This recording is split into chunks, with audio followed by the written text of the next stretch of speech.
Hi guys! Welcome to my vlog. Kung bago lang po kayo sa akin channel, don't forget subscribe and click notification bell para updated po kayo sa susunod kong video.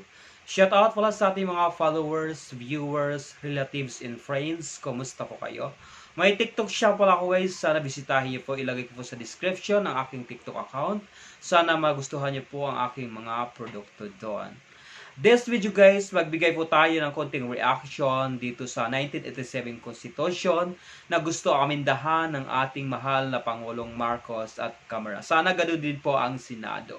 Bilang mamayang Pilipino guys, sang-ayon po ako na amindahan ang 1987 Constitution dahil wala pong pagbabago ng ating bansa. Alam po natin yan po ang nagpapahirap sa ating mga foreign investors na pumasok sa ating bansa para mamuhunan. Once na maamindahan po yan, papasok po yung mga foreign investors sa ating bansa guys. Ang matagal na po nating asam-asam na magkaroon po tayo ng malaking sweldo, magbunga po yan once na maamindahan ang 1987 Constitution sa economic provision lamang po. Huwag po natin isipin na tataas po ang kapangyarihan ng ating Presidenteng Marcos. Kasi nasa tamang leaders po tayo guys. Alam po natin, nagsusumika po ang presidente po natin para ma-improve ang bansa po natin.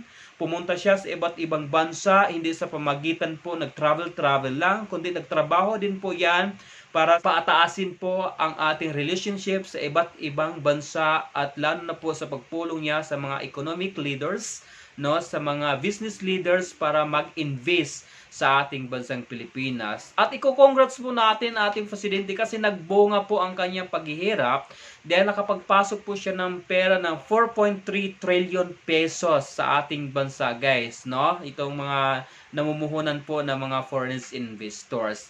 At lalo palalaki pa yan guys once na maamindahan po ang 1987 Constitution na para pumasok po yung ating mga foreigners investors dito.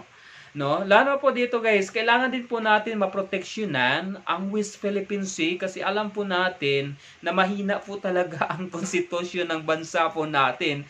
Kasi simula po na bago po yung 1973 Constitution ng panahon po ng ama ni BBM, at napatalsik sa pwesto at namuno po ang ating yumaong mahal na Pangulong Cory Aquino. Doon na po nagsimula na nag-agawa ng teritoryo po dito sa West Philippines kaya nakapundar po ang Vietnam, Malaysia at saka ngayon ang China. Over na po guys ang kanilang paggawang pambubuli sa ating mga navy dyan. Kaya sang-ayon din po ako sa gusto mangyari ng ating Presidenteng Marcos na hindi po daanin sa gira, no, sa diplomasya kasi masyadong kung makipaggira po tayo guys, madami pong madadamay po mga inosenteng tao diyan. No, tama naman po ang ginagawa ng ating Presidenteng Marcos. Kaya pinapataas niya po ang relasyon sa iba't ibang bansa para po tayo suportahan ng mga world leaders, no? At pahintuin ang China sa ginagawa nila po dito sa West Philippine Sea. Sa pamamagitan ng pag-aminda sa 1987 Constitution, sana magkaisa po tayo. Walain po natin muna ang pamumulitika guys kasi malayo pang election, 2028 pa. Kung sakali manggaling kung tataas man ang kapangyarihan ng ating Presidenteng Marcos, papasalamat din po tayo kasi nasa mabuting kamay po tayo para ma-improvement po ang ating bansang Pilipinas. At ito pong nakita po natin, marami pong mga proyekto ang Administrasyong Marcos ngayon. So ang dami pong mga guys, no, ngawa-ngawa po itong ating mga kaibigan ng mga DDS kung ano-ano pong inaakusa nila dito sa ating Presidenteng Marcos. Ginagawa po nila bangag, drug addict, pulburon, kung ano-ano mga sinasabi. Pero hindi po tayo maniniwala diyan kasi mga inaakusa po nila ay wala pong patunay, no? Lalo na po dito kang Jonathan Morales. Medyo nalayo na po tayo guys, isantabi muna po natin yung issue ni Jonathan Morales kasi talaga alam ko makukulong siya sa ginagawa niya sa ating Presidenteng Marcos.